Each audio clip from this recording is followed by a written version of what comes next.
அண்மை செய்தியை பார்த்துக் கொண்டிருக்கிறோம். சட்டமன்ற தேர்தலுக்கான பாஜக வேட்பாளர் பட்டியல் வெளியாகி இருக்கிறது. என்டிஏ கூட்டணியில் தமிழ்நாட்டில் அஇஅதிமுக தலைமையில் பாஜகவுக்கு 27 சட்டமன்ற தொகுதிகள் ஒதுக்கப்பட்ட நிலையில் தற்போது பாஜக வேட்பாளர் பட்டியல் வெளியாகி இருக்கிறது. பாஜக வேட்பாளர் பட்டியலில் முன்னாள் மாநில தலைவர் அண்ணாமலையின் பெயர் இடம்பெறவில்லை என்கிற விவரங்களையும் நாம் பார்க்கிறோம். மயிலாப்பூர் சட்டமன்ற தொகுதியில் முன்னாள் ஆளுநர் மாநில தலைவர் தமிழிசை சவுந்தரராஜன் போட்டியிடுகிறார். அவிநாசி தனி தொகுதியில் மத்திய இணையமைச்சர் எல் முருகன் போட்டியிடுகிறார். அதேபோன்று கோவை வடக்கு தொகுதியில் வானதி ஸ்ரீனிவாசன் மற்றும் சாத்தூரில் பாஜக மாநில தலைவர் நயினார் நாகேந்திரன் போட்டியிடுகிறார். பாஜகவினுடைய 27 சட்டமன்ற தொகுதிகளுக்கான வேட்பாளர் பட்டியல் என்பது வெளியாகி இருக்கிறது. விளவங்கோடு தொகுதியில் முன்னாள் சட்டமன்ற உறுப்பினர் காங்கிரஸ் கட்சியிலிருந்து பாஜகவில் தன்னை இணைத்துக் கொண்ட விஜயதாரணிக்கு வாய்ப்பு வழங்கப்பட்டிருக்கிறது.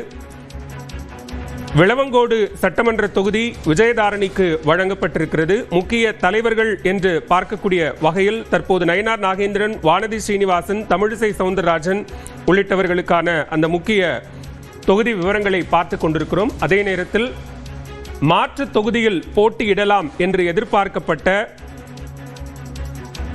பாஜகவினுடைய முன்னாள் மாநில தலைவர் அண்ணாமலையின் பெயர் பட்டியலில் இடம்பெறவில்லை என்ற தகவலையும் நாம் பார்க்கிறோம்.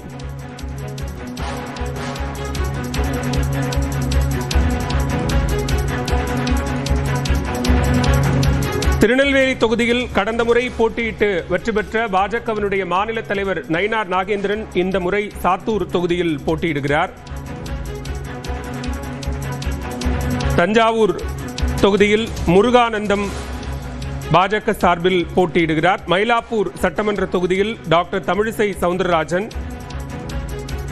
கோவை வடக்கு தொகுதியில் வானதி ஸ்ரீனிவாசன், அவிநாசி தனி தொகுதியில் மத்திய இணையமைச்சர் எல் முருகன் ஆகியோர் போட்டியிடுகிறார்கள். பாஜகவினுடைய 27 தொகுதிகளுக்கான வேட்பாளர் பட்டியல் என்பது அதிகாரப்பூர்வமாக வெளியாகி இருக்கிறது. அந்த வகையில் முக்கிய தொகுதிகளில் போட்டியிடக்கூடிய பாஜகவின் தலைவர்கள் குறித்த விவரங்களை பார்த்துக் கொண்டிருக்கிறோம். மயிலாப்பூர் சட்டமன்ற தொகுதியில் டாக்டர் தமிழிசை சவுந்தரராஜன், கோவை வடக்கு தொகுதியில் வானதி ஸ்ரீனிவாசன், சாத்தூர் தொகுதியில் பாஜக மாநில தலைவர் நயினார் நாகேந்திரன் போட்டியிடுகிறார்கள். விளவங்கோடு சட்டமன்ற தொகுதியில் விஜயதாரணி, ஆவடியில் ராஜசிம்மா மகேந்திரா, தளி தொகுதியில் நாகேஷ்குமார், திருவண்ணாமலை சட்டமன்ற தொகுதியில் ஏழுமலை உள்ளிட்டோர் வேட்பாளர்களாக அறிவிக்கப்பட்டிருக்கிறார்கள்.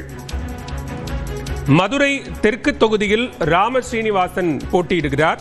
நாகர்கோவில் தொகுதியில் எம்ஆர் காந்தி போட்டியிடுகிறார். 27 சட்டமன்ற தொகுதிகளுக்கான வேட்பாளர் பட்டியல் என்பது வெளியாகி இருக்கிறது. அந்த வகையில் வானதி ஸ்ரீனிவாசன், நயினார் நாகேந்திரன், எம்ஆர் காந்தி உள்ளிட்ட சட்டமன்ற உறுப்பினர்களுக்கு மீண்டும் வாய்ப்பு வழங்கப்பட்டிருக்கிறது. நாகர்கோவில் தொகுதியில் எம்ஆர் காந்தி போட்டியிடுகிறார். அதேபோன்று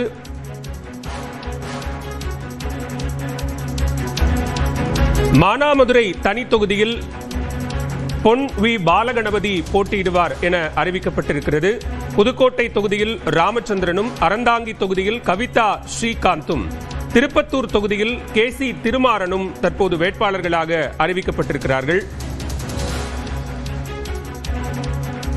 வாசுதேவநல்லூர் தனி தொகுதியில் ஆனந்தன் ஐயாசாமி, ராதாபுரம் தொகுதியில் SP பாலகிருஷ்ணன், கொளச்சல் தொகுதியில் டி சிவக்குமார், பத்மநாபபுரம் தொகுதியில் பி ரமேஷ், விளவங்கோடு தொகுதியில் விஜயதாரணி உள்ளிட்டோர் வேட்பாளர்களாக அறிவிக்கப்பட்டிருக்கிறார்கள். மிகவும் எதிர்பார்ப்புக்கு உள்ளாகி இருந்த பாஜகவினுடைய வேட்பாளர் பட்டியல் என்பது வெளியாகி இருக்கிறது. அந்த வகையில் முக்கிய தலைவர்கள்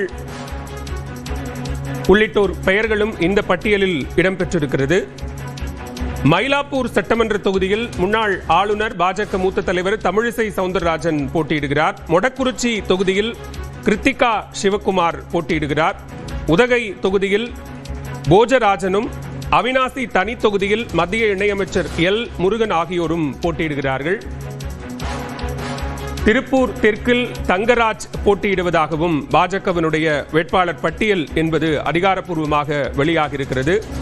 காங்கிரஸ் கட்சியிலிருந்து விலகி தன்னை பாஜகவில் இணைத்துக் கொண்ட முன்னாள் சட்டமன்ற உறுப்பினர், விளவங்கோடு தொகுதியின் சட்டமன்ற உறுப்பினர் விஜயதாரணிக்கு மீண்டும் அந்த தொகுதியில் போட்டியிடுவதற்கான வாய்ப்பு என்பது வழங்கப்பட்டிருக்கிறது.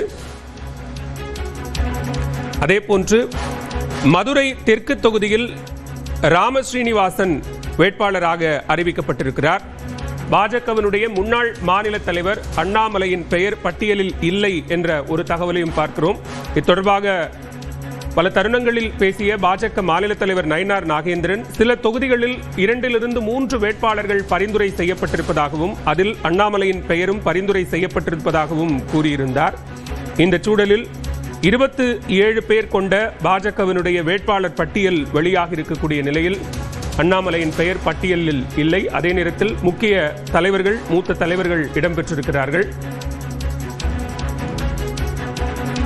வானதி ஸ்ரீனிவாசன் கோவை வடக்கு தொகுதியின் வேட்பாளராக அறிவிக்கப்பட்டிருக்கிறார். பாஜகவின் மாநில தலைவர் நயினார் நாகேந்திரன் சாத்தூர் தொகுதியிலும், நாகர்கோவிலுக்கு MR காந்தி, தஞ்சாவூருக்கு M முருகானந்தம், மதுரை தெற்கு தொகுதியில் ராமஸ்ரீனிவாசன் உள்ளிட்டோர் வேட்பாளர்களாக அறிவிக்கப்பட்டிருக்கிறார்கள்.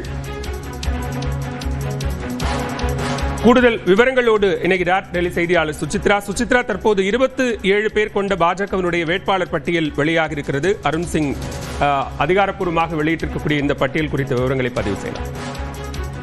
பாஜகவினுடைய தமிழ்நாடு தேர்தலுக்கான வேட்பாளர்கள் அடங்கிய பட்டியலை தற்பொழுது அதிகாரப்பூர்வமாக பாஜக தலைமையானது வெளியிட்டிருக்கிறது. மிக முக்கியமாக கடும் எதிர்பார்ப்புக்கு மத்தியில் இந்த 27 வேட்பாளர்களையும் தற்பொழுது அதிகாரப்பூர்வமாக பாஜக அறிவித்துள்ளது மிக முக்கியமாக பார்க்கப்படுகிறது. நாளை பிரதமர் மோடி புதுச்சேரி செல்வதற்காக சென்னை வரவிருக்கும் நிலையில் இன்று இந்த பட்டியலானது அதிகாரப்பூர்வமாக பாஜகவினர் வெளியிடப்பட்டிருக்கிறது. அதன் அடிப்படையில் தமிழிசை சவுந்தரராஜன் மயிலாப்பூர் தொகுதியில் போட்டியிடுவார் எனவும், அதே போல தமிழக பாஜக தலைவர் நயினார் நாகேந்திரன் சாத்தூர் தொகுதியில் போட்டியிடுவதாகவும் அதிகாரப்பூர்வ அறிவிப்புகளை தற்பொழுது பாஜக வெளியிட்டு, அதே போல மத்திய இணையமைச்சர் எல் முருகன் அவினாசி தொகுதியில் போட்டியிட உள்ளார் எனவும், வானதி ஸ்ரீனிவாசன் கோவையினுடைய வடக்கு தொகுதியில் இந்த முறை போட்டியிடுவார் என்ற ஒரு அறிவிப்பையும் தற்பொழுது பாஜக தலைமையானது அறிவித்துள்ளது. 27 தொகுதிகளுக்கான வேட்பாளர்களை அதிகாரப்பூர்வமாக அறிவித்துள்ளதை தற்பொழுது பார்த்து வருகிறோம். குறிப்பாக அறந்தாதி தொகுதியில் கவிதா ஸ்ரீகாந்த் போட்டியிட உள்ளார் என்றும், அதே போல மதுரை வானாமதுரையினுடைய தொகுதியில் ஸ்ரீ பொன் பாலகணபதி போட்டியிடுவார் என்ற ஒரு அறிவிப்பையும் தற்பொழுது பாஜக வெளியிட்டிருக்கிறது. பல்வேறு கட்ட ஆலோசனைகளுக்கு பிறகு இந்த ஒரு பட்டியலானது வெளியிட்டு கடந்த முன்னாள் பாஜக